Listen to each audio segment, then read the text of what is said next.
failure. You're nothing but a loser."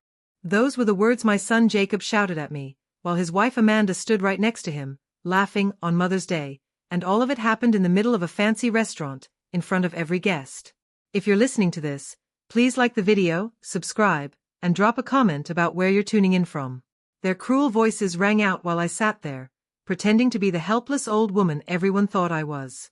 But tucked inside my purse was a small golden envelope, and that little piece of paper was about to flip their perfect little world upside down. With a calmness that even surprised me, I slid the envelope across the glass table. Amanda sneered, rolled her eyes and muttered, "What is this supposed to be? Another one of your sad little tricks to get attention." Her eyes had that same cold look I'd seen too many times before, the one that made me feel like nothing more than a nuisance. The other diners leaned in, ready to witness yet another family disaster. But when I finally opened my mouth and spoke, my voice so steady it sounded like ice, the mood in the room shifted. "Jacob," I said, looking him dead in the eyes, "explain to your wife why the $10,000 allowance you've been receiving every month is going to vanish in the next 5 minutes. The calmness in my tone made my words land like thunder. "And explain to her parents, Michael and Linda, why the $2 million mansion they live in, along with the 3 luxury cars parked in the garage, won't belong to them by the time dessert arrives." Amanda's smirk faded, her face twisting in disbelief, while Jacob froze, his fork hovering midair. "And don't forget," I continued, savoring their growing panic, "to tell your business partner Jason why the company you think belongs to you will be gone before we leave this restaurant." The color drained from Jacob's face. Amanda's wine glass slipped from her hand, the red liquid spilling like blood across the white tablecloth.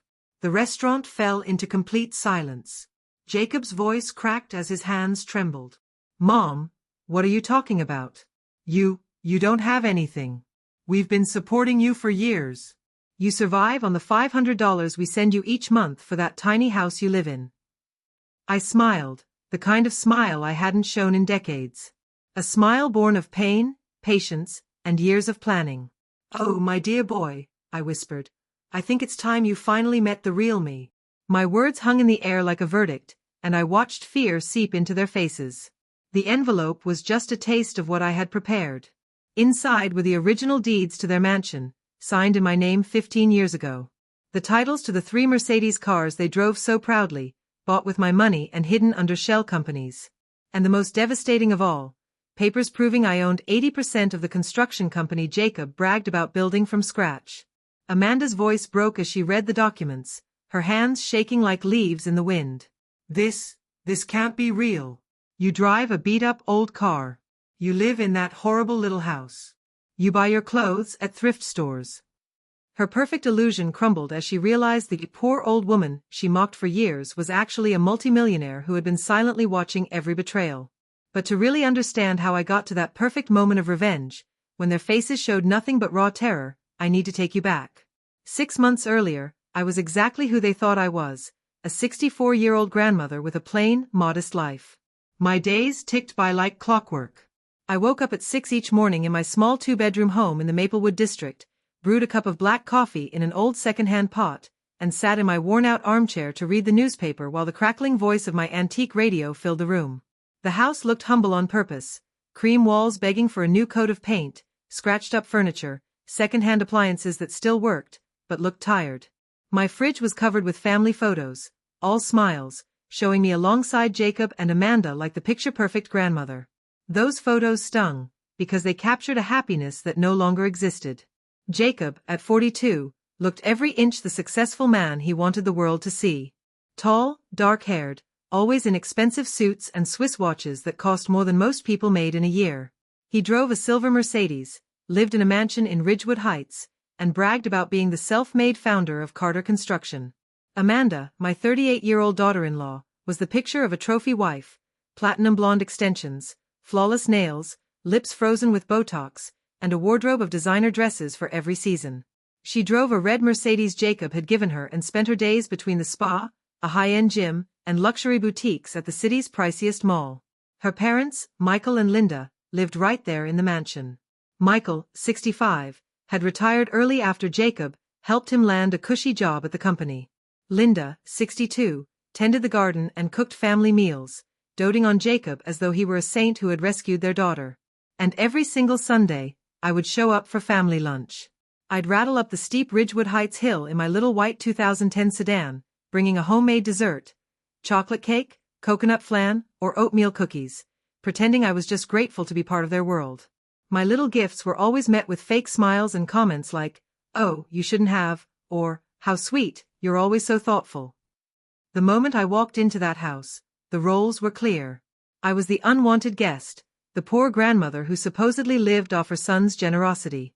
They'd seat me in the stiffest chair, serve me with the oldest plates, and laugh off my opinions as if I were a silly child. Amanda never missed a chance to remind me of my place. With her knife gliding through imported steak, she'd tilt her head and ask in that syrupy sweet voice, "Margaret, how are you managing with the bills? I hope the 500 Jacob sends you is enough. We know money can get tricky at your age." Her lips would stretch into a smile, but her eyes always stayed cold. Jacob had his own way of putting me down.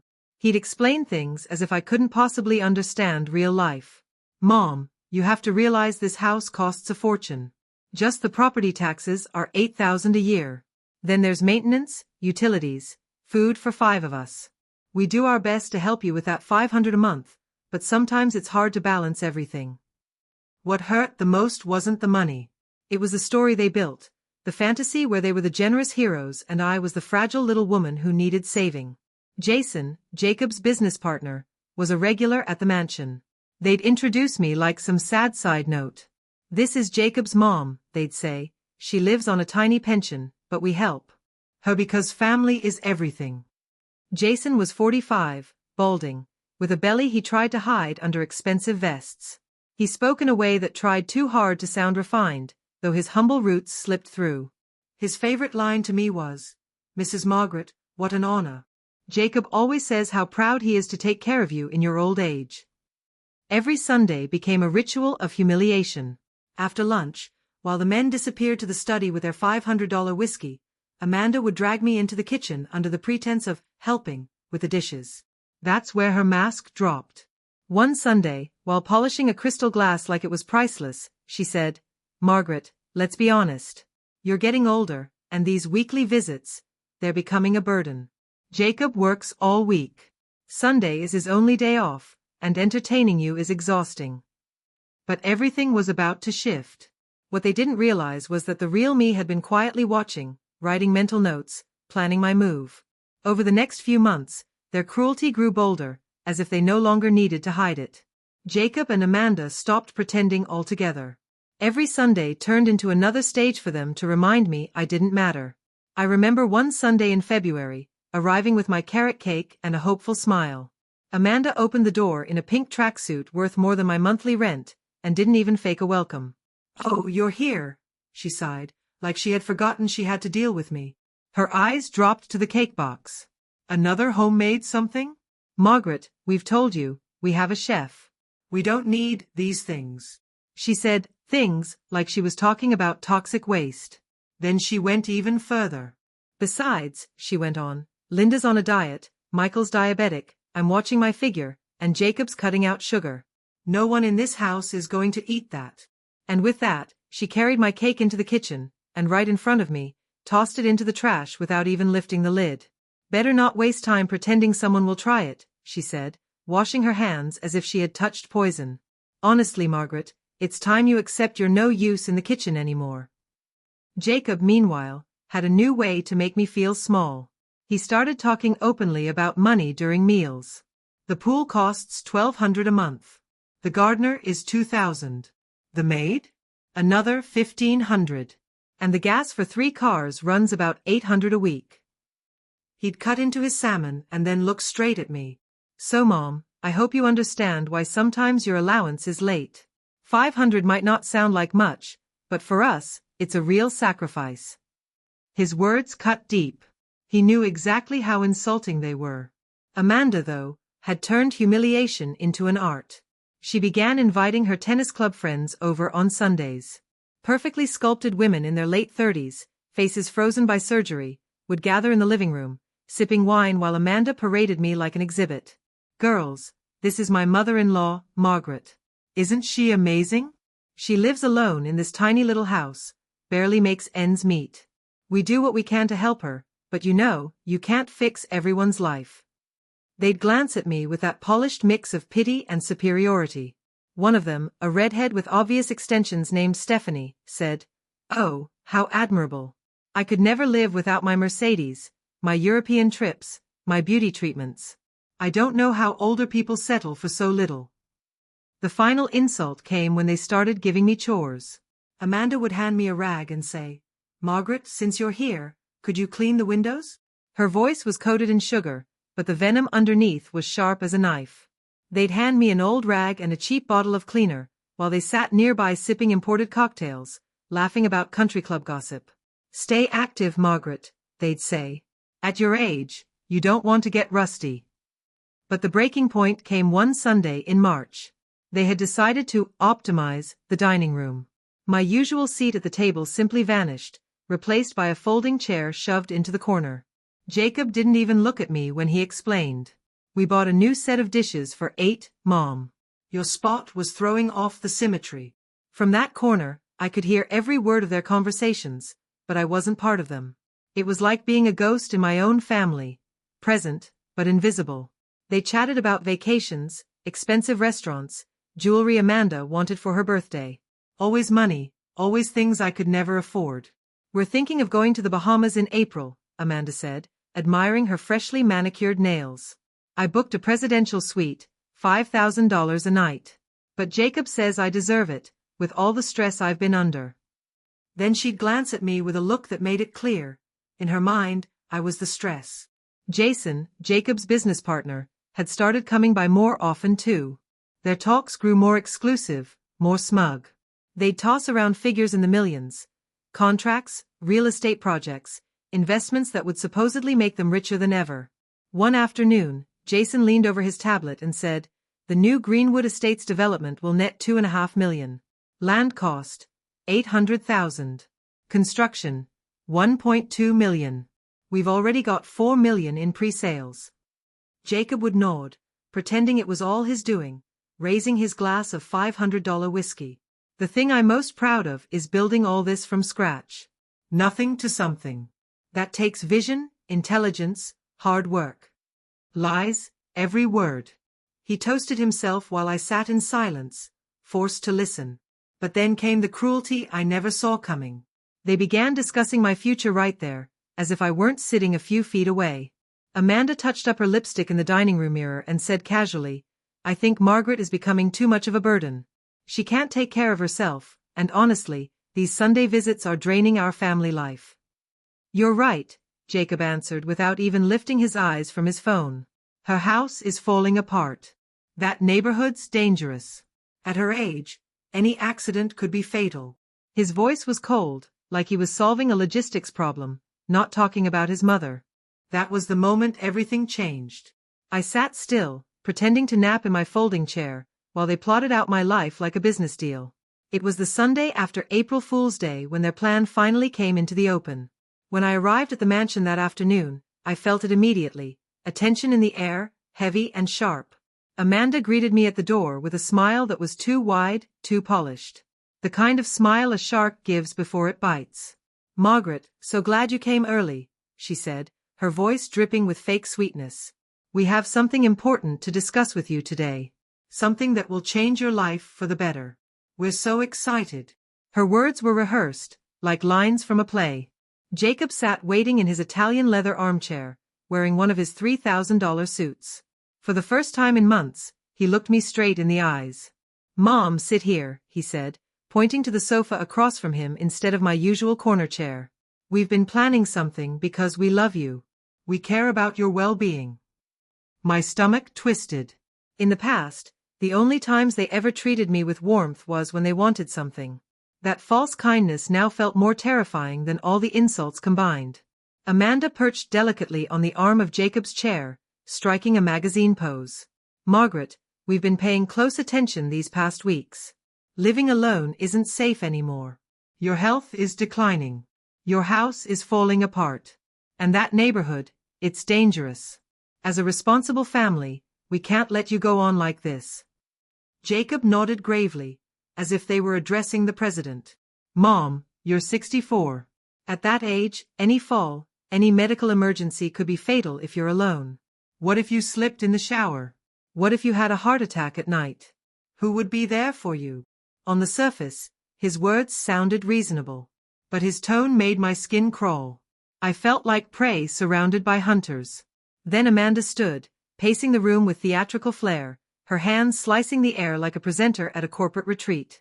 That's why we found the perfect solution. We've researched for months, toured facilities, spoken with specialists.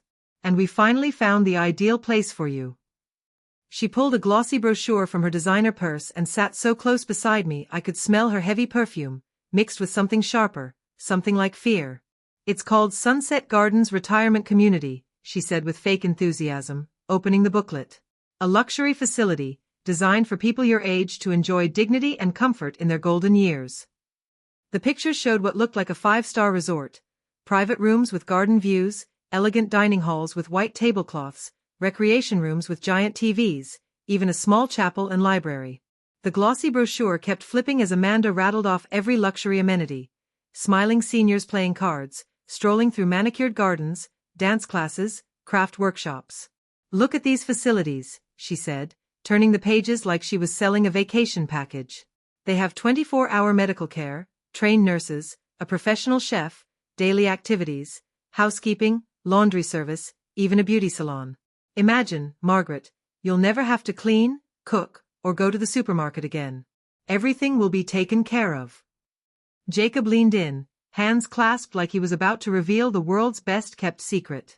And best of all, Mom, we're paying for it. The monthly fee is $2,500, plus extras, but you won't have to worry about a single penny. We'll cover everything because you're family and we love you. The words hung there. $2,500 a month. 5 times what they claimed to be giving me. If I truly survived on $500 a month, this would look like a huge sacrifice on their part. But something in their eyes told me this gift had nothing to do with love. It was a plan. When would I need to move? I asked, keeping my voice flat while my mind raced for the motive behind their sudden generosity.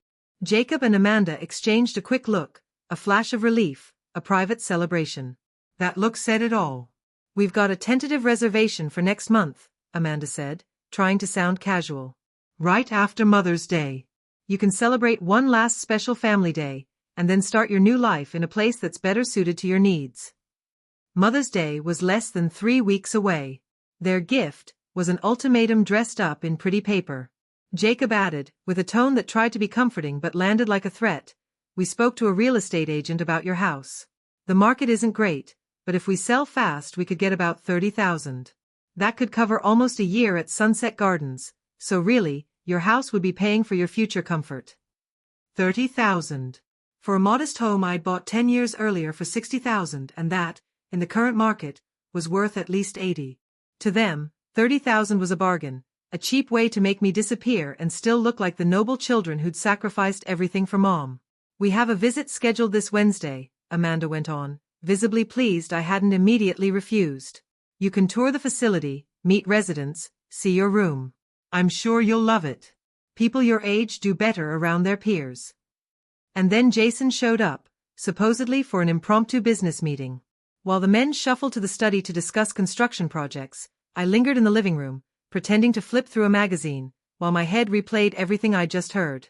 That's when Amanda made the mistake that changed everything. She left her phone, face up, on the coffee table and went to the bathroom to touch up her makeup. A message preview flashed on the lock screen. At first I tried not to look, but the first line jumped out. "Did you get the old hag to agree to the nursing home yet? Mom says once she's gone, you can remodel the whole house without her in the way. Dad's so excited to use the garage for his projects." My blood turned ice. This wasn't just Jacob and Amanda. The whole family knew. My hands moved before my head did. I slid off the sofa and, with shaking fingers, swiped the screen to read the rest. What I saw broke something inside me, and lit a fire I hadn't felt in years. Amanda had written 2 days earlier. "You have no idea how easy it was to convince her. The old woman craves affection." She swallowed the nursing home story.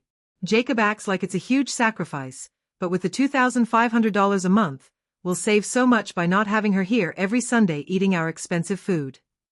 Her sister, I found her replies too, Haha, you guys are brilliant. Once she's admitted, she'll lose contact. Old folks there get depressed. In a year she won't even want you to visit. Best part, Dad already talked to his lawyer friend. If you can get her declared mentally incapable, after 6 months you can apply for guardianship and take whatever savings she has. Every penny helps. Nuclear. That's what hit me. They weren't planning to care for me, they were planning to strip me of everything. They wanted me out, then gone from the ledger entirely. The irony almost made me laugh. If they'd known the truth about my finances, they might have plotted something darker. My hands steadied. I snapped photos of every message before Amanda returned. For the next 30 minutes, while the men continued their meeting, my mind worked like a surgeon's. Back at my small house that night, I turned strategy into action. I called my personal lawyer, Henry Brooks, a steady man in his late 50s who'd handled my affairs for over 20 years, and I began to map out the most precise counterplan I'd ever made. Henry was one of the very few people who knew the truth about my finances, and he had always respected my choice to live quietly. When I called him that night and explained what I'd discovered, his voice was heavy with concern. Margaret, this is far more serious than I thought. If they push to have you declared incompetent, especially with allies in the system, they could create legal chaos. We need to move fast, and we need to be smart. Over the next few days, Henry and I built what he called the strongest protection plan he had ever designed. Step 1. We updated every will and legal document to state clearly that I was of sound mind and that any attempt to prove otherwise would be fraudulent. Step 2. We organized undeniable evidence of my real net worth. Deeds to the mansion they lived in, registered in my name 15 years ago through my shell company, Harborstone Investments Incorporated. Titles for the 3 Mercedes, all purchased directly from my accounts. Corporate paperwork proving I owned 80% of Carter Construction, hidden through a web of trusts and holding companies. And most devastating of all, bank records showing the $10,000 monthly transfers they had been receiving for 8 years. All the money had come from me, but Henry had disguised the origin so it looked like outside investors and government contracts. Henry explained it best when we reviewed everything in his office. What we did, Margaret, was create a test. Your family's been living off your generosity for years, but because they didn't know it came from you, they revealed their true character. Now you have the proof. Step 3 required outside help. I hired a private investigator, Arthur Miller, a 53-year-old ex-cop who specialized in family fraud. Arthur looked average in every way. Average build, average height, a forgettable face. But his mind worked like a machine.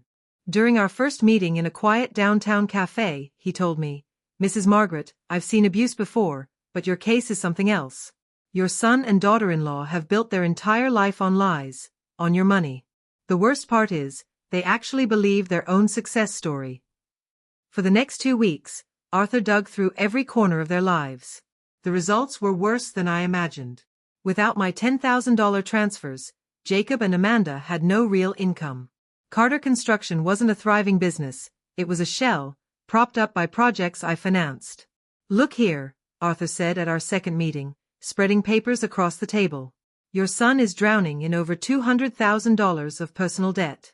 Amanda owes another $150,000 for luxury spending and cosmetic treatments. The mansion's mortgage is 3 payments behind, and foreclosure would have happened already if not for your trust covering it." Then he leaned closer, pointing to Jason's name. "And your son's so-called business partner? He doesn't have a dime in the company. His stake is fake. He's just a frontman who pockets a 10% cut while Jacob claims all the credit." Step 4 was the riskiest, gathering evidence without them realizing I knew. With Henry's guidance, I planted discreet recording devices in the mansion during a Sunday visit. They never suspected a thing. Why would they? To them, I was harmless. Within 2 weeks, the tiny mics in the study, kitchen, and living room caught everything. The recordings chilled me. Jacob and Amanda weren't just planning to put me away, they were already forging my signature on documents to sell my property. I heard Jacob on a call with someone who sounded like a lawyer. "Once she's in the home, we need the incompetency ruling fast. We've got fake medical reports, and witnesses ready to testify that she's irrational." The lawyer's reply made my blood boil. "With this paperwork, Mr. Carter, I can guarantee you'll have full control of your mother's assets in less than 4 months. It'll cost you $20,000, but considering you'll make at least $100 from the house, it's an excellent investment." And then came the moment that sealed their fate. Amanda on the phone with her sister, laughing. The stupid old hag is so happy about moving into that luxury place, she even thanked me for caring. She has no idea Sunset Gardens is basically a prison. They'll medicate her until she's a zombie. In 6 months, she won't even know her own name. That was it. The time for patience was over. Mother's Day was 5 days away, and I was ready for my performance, the performance of a lifetime. That morning, the sky was crystal clear, as if mocking the storm about to break. I woke at 5, though truthfully I had barely slept. Adrenaline had carried me through the night. Today, the obedient Margaret was gone forever. Today, the woman I should have always been would rise. I chose my outfit carefully, a wine-red dress I'd quietly bought the week before. Nothing flashy, just elegant, sharp, deliberate. I styled my hair simply but perfectly, applied just enough makeup to look healthy and alert, and clasped around my neck the pearl necklace I had inherited from my mother. The only piece of luxury I'd ever dared wear in public. And in my purse, I carried the golden envelope. Inside were the documents that held my family's fate. But tucked behind them, I carried something far more dangerous, something they would never see coming. The contracts, the services, the properties, the money, everything they had been enjoying under my name, was about to vanish in an instant. I arrived at the mansion at noon sharp, just as planned. Amanda had arranged a special Mother's Day lunch. She'd invited not only her parents, Michael and Linda, but also Jason and his wife, a couple of their country club friends, and, to my surprise, an older man I'd never seen before. Jacob introduced him as Dr. Ramsey, a geriatric specialist. The moment I heard that title, my suspicions were confirmed. They weren't hosting me. They were staging me. They wanted this doctor to see me falter, to record my words, to twist them into evidence of incompetence. "Mom!" Jacob exclaimed, plastering on a grin so exaggerated it looked cartoonish. "You look beautiful today. Doesn't she look stunning, Amanda?" His act was laughable, but the guests nodded along, pretending to believe in this show of family love. Amanda swept in for a hug that lasted 3 seconds, just long enough for the cameras, not long enough for warmth. She whispered in my ear, her tone sweet and venomous all at once. "Today is going to be such a special day for you. We have so many surprises planned." The dining room was dripping with fresh flowers, polished silverware, the best china. And they'd placed me at the head of the table, a seat of honor I hadn't been given in months. That alone was enough to set off alarms in my head. For half an hour, the scene played out like a picture-perfect celebration. The guests praised my wonderful family, admired Jacob's success, applauded Amanda's taste. Jason bragged about Jacob's business genius while his wife fawned over Amanda's home decor. But beneath the surface, I could feel it, the electricity of a trap waiting to spring. Dr. Ramsey's eyes followed me quietly, his mind cataloging every word, every movement, as if I were a specimen under glass. The climax came at dessert. Amanda rose with a champagne flute in her hand, her smile as wide as a stadium light. "Dear friends," she announced dramatically, "today we celebrate not only Mother's Day, but also a new chapter in the life of our dear Margaret." All eyes turned to me. Jacob stepped up beside her, placing a hand on my shoulder, gentle to the onlookers, but to me it felt like a jailer's grip. "As a responsible family," he said, his voice dripping with fake emotion, "we've made the difficult but necessary decision to move our mother to a place where she can receive the specialized care she deserves. Sunset Gardens is a first-class residence, with 24-hour medical care and wonderful company." The guests murmured in approval. "What devoted children," one of Amanda's friends whispered. Dr. Ramsey nodded solemnly, as if he were witnessing true sacrifice. And then Amanda delivered their rehearsed finale. "To make this transition easier," she said, tears glistening in her eyes, "we've also made the painful decision to sell Mom's little house. The money will cover her expenses so she can live comfortably, without being a burden." That was it. Enough. For 64 years, I had let others decide who I was, what I deserved. But not today.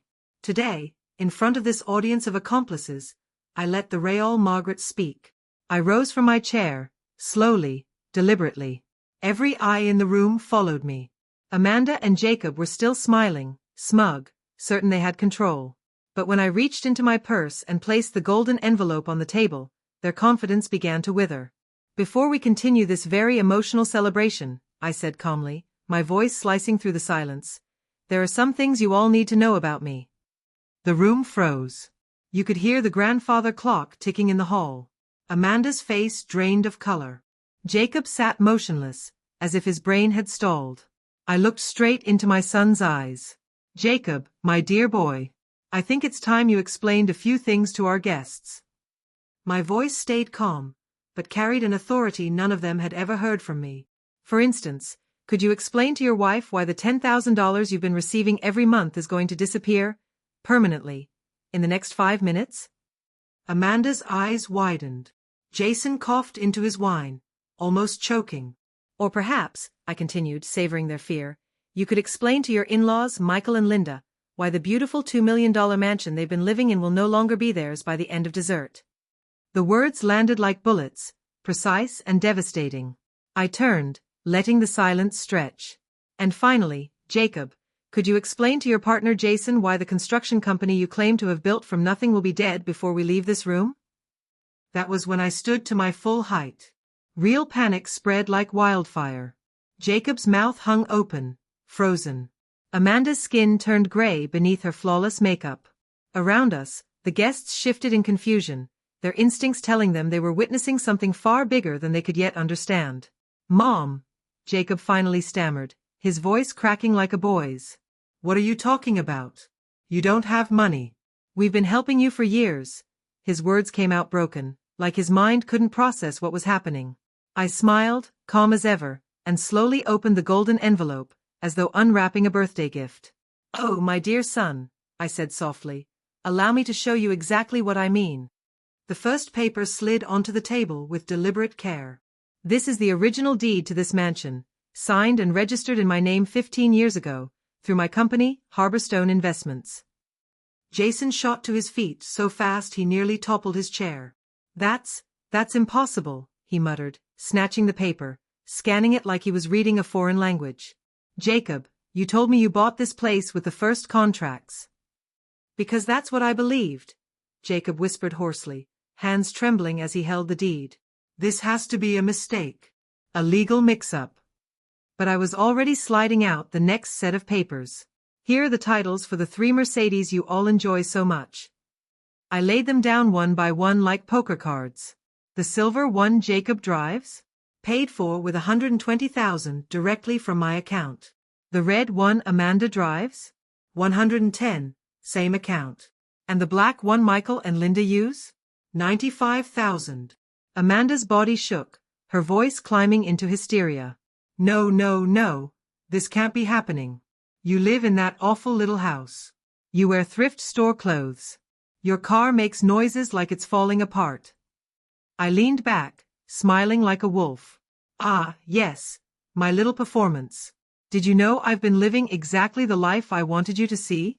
My true home is a 30,000 square foot penthouse downtown, with a panoramic view of the city. That noisy car? A collector's Volkswagen I keep because I love its character. But I also own a BMW and a Lexus tucked safely in my private garage. The guests had begun murmuring, some whispering in disbelief, others quietly pulling out their phones to record. Dr. Ramsay, the man who had been brought to declare me incompetent, now studied me with something like awe. I pulled out the final stack, fanned them like a dealer at a casino. And now, the crown jewel. Carter Construction. Jason, my dear son's partner, I hope you enjoyed your years of pretending to be a successful businessman. Because it turns out 80% of this company has belonged to me since day one. Jason sank into his chair like he'd been struck in the chest. Impossible, he whispered, but there was no conviction left in him. Every contract, I continued, every piece of land, every project you brag about, all funded by me. The Greenwood Estates development? That $2.5 million in profit? Purchased through my trust. Every project's capital came from my accounts, carefully disguised to look like outside investors. Jacob jumped to his feet, pacing like a caged animal. But why? Why would you do this? Why lie to us all these years? I let the silence breathe before I answered. Why? I echoed, my voice trembling with real emotion for the first time. I didn't lie, Jacob. You never asked. You assumed. You saw what you wanted to see, a poor, helpless woman. And you treated me as such. That was your choice, not mine. Amanda's tears spilled, but they weren't from guilt. They were from sheer panic. Margaret, please, she begged, her voice cracking. We can fix this. We can change. We'll treat you better. You don't have to punish us like this. Punish you? I repeated, genuinely surprised at the word. Amanda, I'm not punishing anyone. I'm simply cutting off support from people who don't deserve it. I pulled out my phone, pressed speed dial. Henry? Yes. Proceed with all cancellations immediately. Jacob's face twisted. What cancellations? His voice had that desperate, breaking tone of a man who already knows the answer. I looked him square in the eyes. First, the immediate termination of your monthly transfers. Second, a 30-day eviction notice for this mansion. Third, the revocation of all permissions to use vehicles in my name. Jason's face turned the color of chalk. But, the contracts, we have commitments. Those contracts, I cut in, will be transferred to real professionals. Your involvement ends today, Jason. I hope you saved some of the 10% commission I've been paying you. And then I played my final card. I tapped my phone, and the dining room filled with Amanda's own voice, recorded weeks earlier. The stupid old hag is so happy about the nursing home she even thanked me. She has no idea Sunset Gardens is basically a prison where they'll medicate her into a zombie. In 6 months she won't even know her own name. The silence that followed was thick and suffocating. The guests' faces shifted from curiosity to horror. Michael and Linda looked shattered, as though their perfect daughter had just been unmasked as a stranger. I let the recording fade before speaking again. I also have tapes of your conversations about declaring me incompetent. The lawyers. The forged reports. The plans to sell my house behind my back. I didn't need to say more. Their faces told the story. The trap they thought they'd set for me had sprung shut on them. Jacob collapsed into his chair, his head in his hands. When he finally spoke, his voice was just a broken whisper. Mom. I'm sorry. We didn't know. If we had known the truth, we would have acted differently. I cut him off, my words sharp as glass. Do you really think the issue here is that you didn't know I had money? The problem isn't ignorance. The problem is that you planned to drug me, lock me away in a nursing home, steal what you thought were my last savings, and throw me out of your lives like garbage. My voice turned cold, steel hard. No, Jacob. The problem is exactly who you are. Who both of you are. And in that moment, they finally understood. Not only had they lost their money, their home, and their company, they had lost their image. Their reputation, their carefully polished social status, their future. All of it collapsed in 30 minutes. The empire of lies they had built had turned to ash, and I was the woman who struck the match. 3 months later, my life looked nothing like the one I had pretended to live. That Monday morning, as I sipped coffee on the terrace of my true home, a luxury penthouse in the heart of the financial district, I felt freer than I had in decades. From the 25th floor, I could see everything. The skyline stretching into the horizon, the river winding through the city, the mountains in the distance. This had been my real sanctuary for the last 8 years, hidden in plain sight while I played the role of the poor, dependent grandmother. The apartment reflected the real me. Elegant but not gaudy. Art from up-and-coming local painters lined the walls, not because it was valuable, but because I believed in supporting new talent. A library stretched floor to ceiling, filled with biographies of pioneering women, classic novels, and financial texts I had devoured for decades. My kitchen gleamed with state-of-the-art appliances, a collection of imported spices, and professional tools, not for show, but for joy. Cooking wasn't a chore anymore, it was a passion I'd reclaimed in my freedom. The biggest transformation, though, wasn't the penthouse or the luxury. It was how I carried myself. For years, I walked with my shoulders bent, dressing to fade into the background, avoiding attention. Now, I walk tall, confident. A woman who finally owned her destiny. My routines reflected that new power. Yoga classes at an exclusive studio. Dinners at the best restaurants. Weekly meetings with my lawyer, Henry Brooks, who had become more than an advisor. He had become a true friend. Every Thursday afternoon, we met to review my companies, plan new investments, and design philanthropic projects. One afternoon, he told me, "Margaret, what you did wasn't just reclaiming power. You created a model of how a woman can rewrite her story, at any age. Carter Construction, under new leadership, was thriving. I had hired Elena Martinez, a 45-year-old civil engineer with an MBA and 2 decades of experience. In just 3 months, she had restructured operations, doubled revenues, and restored the company's reputation. At our first board meeting she told me, "Mrs. Carter, our clients can't believe the difference. Projects used to be delayed, communication was a mess, quality was inconsistent. Now we're on time, on budget, and exceeding expectations." For the first time in years, I had real friends too. Through yoga, I met women my age who, like me, had built quiet empires but chose to live low-profile lives. Retired doctors, executives, artists, entrepreneurs. Over dinner one night, Samantha, a 62-year-old former marketing director, raised her glass and said, "What I admire most is that you didn't seek revenge just to hurt them. You sought justice. And that's so much more powerful." But perhaps the most important change was within myself. For decades, I had let others define me, diminish me, make me invisible. Now, for the first time in my life, I felt fully aligned with who I truly was. I woke up every morning excited about the possibilities, not bracing myself for humiliation. Weekends were no longer lonely. I painted landscapes in an adult art workshop, joined a book club focused on the stories of female entrepreneurs, and even started taking tango lessons. Not because I had a partner, but because I finally had the courage to do something just for me. And the project closest to my heart was one I created with Henry's help, the Invisible Women Foundation. We dedicated it to helping older women who had been manipulated, defrauded, or abused financially by their own families. We built a team of lawyers, psychologists, and social workers who offered free resources and support. The demand was heartbreaking. Our director, a brilliant social worker named Linda Guerrero, told me, "There are thousands of women just like you, Margaret. Women whose families drain them dry while convincing them they're helpless. Most don't even know they have options." Already, in just a few months, we had helped more than 50 women reclaim their lives. One of the first was a 70-year-old named Eloise, whose daughter had stolen her pension for 5 years while telling her she was too old to manage her money. Watching Eloise smile with relief when she held her finances in her own hands again, that was worth more than all the millions in my accounts. For the first time in my life, I wasn't pretending to be invisible anymore. I was seen, I was heard, and I was finally completely free. With our legal team's help, Eloise not only got her money back, she pressed criminal charges against her own daughter for elder fraud. When she hugged me at our last meeting, tears in her eyes, she whispered, "You gave me back more than money. You gave me back my dignity." For the first time in years, I feel like someone who deserves respect.